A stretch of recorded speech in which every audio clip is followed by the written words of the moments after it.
siempre es espontánea.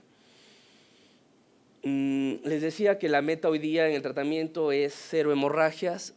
Entre menos sangre el sujeto, mejor calidad de vida tendrá y obviamente pues menor riesgo de desarrollo de complicaciones. En el diagnóstico es importante la historia clínica, tendremos que hacer un abordaje por laboratorio, obviamente al ser un defecto hereditario del factor 8 o 9 de la coagulación, yo esperaría encontrar una citometría hemática normal, un tiempo de protrombina normal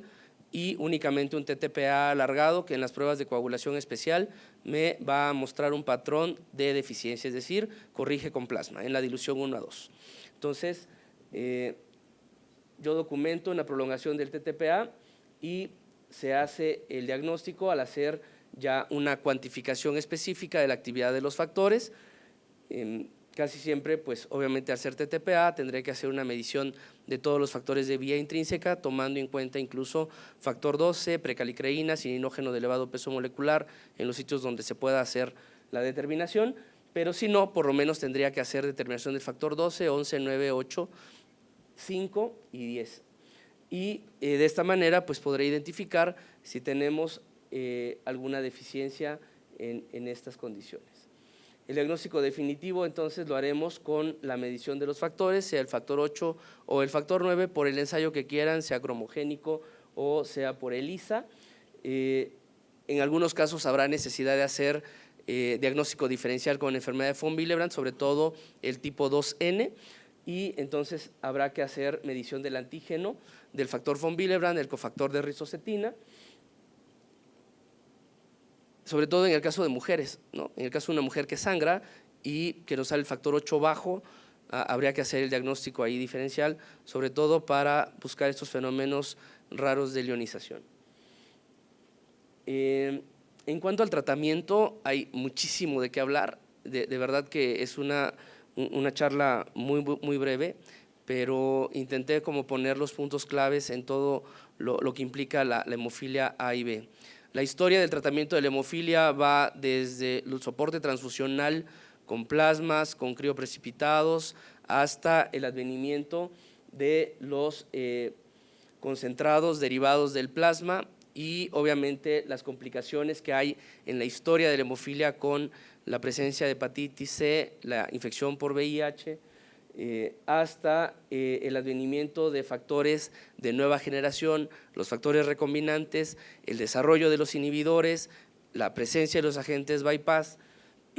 hasta encontrar ahora los factores que son recombinantes de larga vida media, que son de aplicación semanal, y llegaremos finalmente a 2 escenarios que tenemos actualmente en el manejo de la hemofilia: los anticuerpos monoclonales, que serían diferentes mecanismos de acción, y la terapia génica. Entonces, nada más como generalidades del tratamiento, recordar que una unidad de factor 8 eleva la actividad del factor en un 2% de su actividad y que una unidad de factor 9 eleva un 1% la actividad del factor en plasma. Si nosotros requerimos vacunar a un sujeto contra hepatitis B o hepatitis A, habrá que tomar ciertas medidas, se puede hacer, no está restringido, siempre y cuando se le administre factor y se pueda hacer una presión adecuada en el sitio donde se hace la punción. Hay que tener obviamente cuidado dental, evitar deportes de contacto, medicamentos intramusculares, punciones lumbares, arteriales, etcétera, todas las medidas que en general se deben tener con un paciente con coagulopatía. Las guías de práctica clínica nos dicen que hay diferentes tipos de profilaxis. Tenemos profilaxis primaria, que sería aquella que se inicia antes de los 2 años y antes de que el sujeto experimente su primer sangrado articular. Puede ser en aquellos pacientes antes de los 2 años y que ya tuvo algún sangrado articular. Y tendremos profilaxis secundaria en el caso de aquellos pacientes que van a requerir un tratamiento continuo de largo plazo y que no recibieron o no tuvieron criterios de profilaxis primaria. El tratamiento a demanda es el que desafortunadamente tenemos en la mayoría de los centros en nuestro país y será solamente cuando aquel sujeto sangra se le administra el factor. En el caso de la población pediátrica cambia mucho. Afortunadamente la población pediátrica sí tiene acceso, obviamente no en el 100% de los casos, a profilaxis primaria. Y nada más recordar, hay diferente información en la literatura. Las guías de práctica clínica mexicanas nos dicen que para factor 9, 30 unidades por kilo una vez por semana es un punto de buena práctica, pero en la literatura encontrarán dosis similares a las de factor 8, nada más que en lugar de 25 a 40 3 veces por semana, es 2 veces por semana. Son como las dosis que van a observar de manejo de pacientes con hemofilia. El tratamiento obviamente va a cambiar dependiendo de la meta que yo quiera tener en cuanto a manifestación hemorrágica, si es un sangrado articular, si es una hemorragia que pone en peligro la vida, si es una hemorragia gastrointestinal, si se va a someter a cirugía, si requiere un procedimiento dental o si es solamente un tratamiento profiláctico. Recordar que en hemorragias que ponen en peligro la vida o en cirugías mayores, trataré de llevar al sujeto al 100% de actividad del factor coagulante 8 o 9 y con base en ello haré mi cálculo de la dosis que requiere de factor. Y bueno, de manera importante, la parte infecciosa, VIH, hepatitis B, hepatitis C, parvovirus, virus de hepatitis A, hasta enfermedad por priones, que podrían estar vinculados sobre todo en aquellos sujetos que reciben todavía soporte transfusional con plasma, crioprecipitados o derivados del plasma que no tienen una pureza alta. Y hablando de esto, pues obviamente hay que recordar que en el mercado tenemos concentrados de pureza intermedia, pureza alta y ultra alta, y que esto va más que nada en relación a qué tan impuro es el factor 8 en el caso específico, porque recordar que entre menos pureza tiene, lleva mayor cantidad de factor von Willebrand, y esto nos puede ayudar sobre todo para enfermedad de von Willebrand, ¿no? Entonces, aquellos pacientes que tienen enfermedad de von Willebrand pues reciben preferentemente concentrados de factor 8 de pureza intermedia, y los pacientes con hemofilia pueden recibir pureza alta o ultra alta, ¿no? Hay mucha información, nos podemos perder buscándola, pero de manera muy resumida yo les podría decir que existen diversos componentes en el mercado, diferentes marcas, diferentes laboratorios.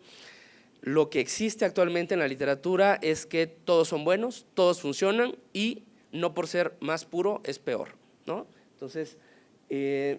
nada más puntos importantes en cuanto a derivados plasmáticos y productos recombinantes. Los derivados del plasma tienen procesos de inactivación viral, ya sea por calor, por nanofiltración o por microfiltración, por cromatografía con anticuerpos monoclonales, pasteurización, solvente detergente, etcétera. Y los que son recombinantes, pues obviamente están de alguna manera libres de procesos infecciosos porque ya tienen pues la ventaja de ser por ingeniería genética la síntesis de estos componentes, tanto factor 8 como factor 9. Les decía, hay muchos estudios en donde intentaron demostrar la presencia de inhibidores con factores de alta pureza o de muy alta pureza, comparando con aquellos de pureza intermedia. En los estudios iniciales se puede observar que aquellos sujetos que se sometían a tratamientos con factor 8 de pureza alta o muy alta desarrollaban una tasa de inhibidores mayor, y por eso en las recomendaciones actuales de manejo de pacientes que van a ser tratados de manera inicial es aconsejable el uso de un factor 8 derivado plasmático de pureza intermedia que contiene factor von Willebrand, y este va a proteger al factor 8 y va a evitar el desarrollo de inhibidores, y posterior a algunos meses de haber iniciado el tratamiento se puede hacer el cambio a un factor de pureza alta o muy alta o un producto recombinante, y esto de alguna manera disminuye la tasa de desarrollar inhibidores. En este estudio la tasa de inhibidores fue de aproximadamente un 23 a 24%. Los de larga acción también intentan disminuir el riesgo de desarrollar inhibidores, tienen una muy buena respuesta, la tasa de hemorragia es baja en cualesquiera de los escenarios de los pacientes que reciben tratamiento para la hemofilia. Les decía, sea un producto recombinante, sea un producto derivado plasmático, tienen buena tasa de respuesta. Esta información es pasada, pero les decía, la hipótesis era lo puro es peor, y esto hablando específicamente de la tasa de desarrollo de inhibidores. En esta información se encontró por el grupo de Aledort que sí había una mayor incidencia de desarrollar inhibidores en aquellos pacientes que no habían sido tratados previamente con factores coagulantes, ya sea derivados plasmáticos o recombinantes, y entonces aquellos que recibían recombinante de entrada tenían una mayor tasa de desarrollar inhibidores. De ahí salió la información para la recomendación de que en un paciente que vamos a empezar el tratamiento de la hemofilia, de manera inicial se empiece con un derivado plasmático y posteriormente se pueda hacer el cambio a un producto recombinante. Ya en la práctica cotidiana no importa, si ustedes cambian de recombinante en marcas, no se ha visto una mayor tasa de desarrollo de inhibidores y tampoco entre derivados plasmáticos. Este fue el estudio Canal, en donde de la misma manera ellos demostraron que no había una mayor incidencia en el desarrollo de inhibidores, en ninguno de los casos hubo una P estadísticamente significativa, comparando obviamente productos derivados del plasma con productos recombinantes. Entonces, nada más el punto que les decía de la revisión de Aledort. En el caso del factor 9 es menos el desarrollo de la tasa de inhibidores, también existe, pero de la misma forma el manejo puede hacerse con derivados plasmáticos o con productos recombinantes.